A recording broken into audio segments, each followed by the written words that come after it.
के हिसाब से भी और कैडर के संख्या के हिसाब से भी काफी नुकसान हुआ।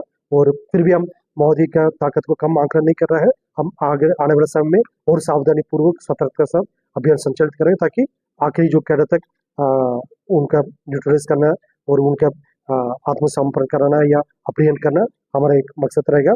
इस मौके में हम ये भी अपील करना चाहते हैं, जो माओवादी कैडर के पास अभी ज्यादा कोई विकल्प नहीं बचा है, यदि जान बचाना होगा उन्हें हथियार छोड़कर हिंसा त्याग करके शासन के समक्ष आत्मसमर्पण करे और उसके अलावा उनके पास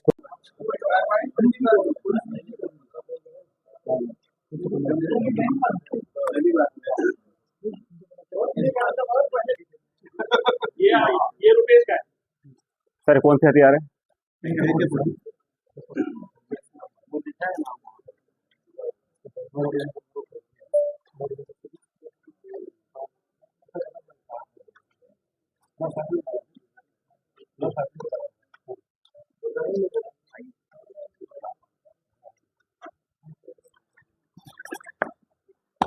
रुपेश के डेड बॉडी के पास था क्या सर?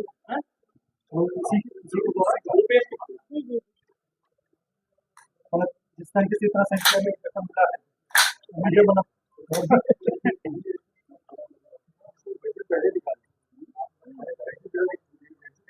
देखिए आगे ना फ्लैश शेडर लगा है, अगर अंधेरे में फायर करेगा तो आवाज एक चीज है लेकिन स्पार्क नहीं दिखेगा तो अंदाजा नहीं लगेगा तो आ जाएगी।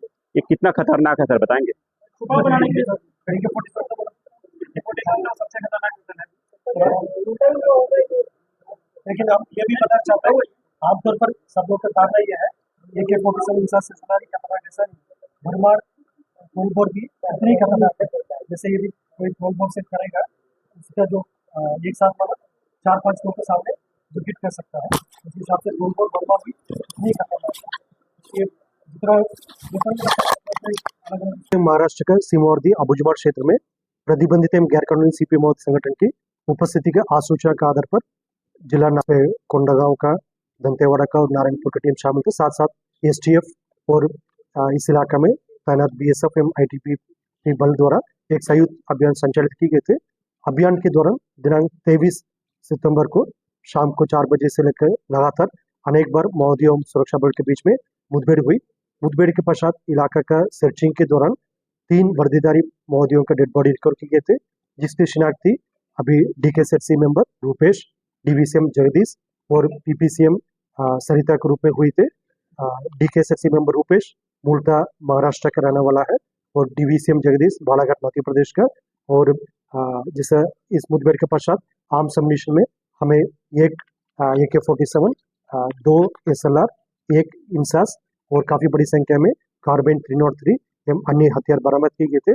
अभी अभियान के पश्चात इलाकों को सर्च करते सुरक्षा बल द्वारा वापस मुख्यालय आए जा रहा है। और इस अभियान में जो हमारा सुरक्षा बल सदस्य द्वारा काफी कठिन भौगोलिक परिस्थिति के बावजूद अबुजमाड़ क्षेत्र का काफी एक घना जंगली इलाका है, जो विपरीत परिस्थिति को भी, चुनौती को भी देखते सामने करते हुए भी काफी उत्कृष्ट स्तर का अभियान संचालित किया, जिसके परिणाम में नक्सल गतिविधि को समाप्त करके एक नया पहचान दिलाने में हम सफल होगा।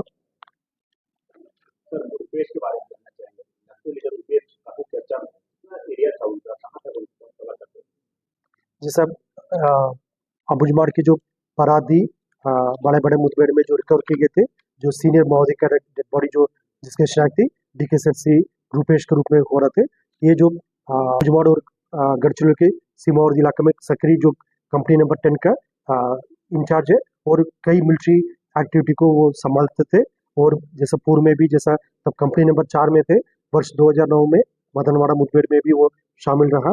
और इस प्रकार लगभग विगत 15-20 साल से जिस इलाके में काफी सक्रिय रूप से अनेक घटना में शामिल रहा और उनकी इस मुठभेड़ में मारा जाना माओवादी के लिए काफी एक बड़ी क्षति। उसके अलावा जो पूर्व में भी जितना भी सीनियर कैडर्स जो मारा गए थे जो वर्ष 2024 में, उनके कारण से माओवादी संगठन अभी बैकफुट में है और उनके काफी भारी नुकसान हुआ, वेपन के हिसाब से भी और कैडर के संख्या के हिसाब से भी काफी नुकसान हुआ। और फिर भी हम माओवादी का ताकत को कम आंकलन नहीं कर रहे हैं। हम आगे आने वाले समय में और सावधानी पूर्वक सतर्कता से अभियान संचालित करें ताकि आखिरी जो कैडर तक उनका न्यूट्रलाइज करना और उनका आत्मसमर्पण कराना या अप्रियन करना हमारा एक मकसद रहेगा। इस मौके में हम ये भी अपील करना चाहते हैं, जो माओवादी कैडर के पास अभी ज्यादा कोई विकल्प नहीं बचा है, यदि जान बचाना होगा उन्हें हथियार छोड़कर हिंसा त्याग करके शासन के समक्ष आत्मसमर्पण करे और उसके अलावा उनके पास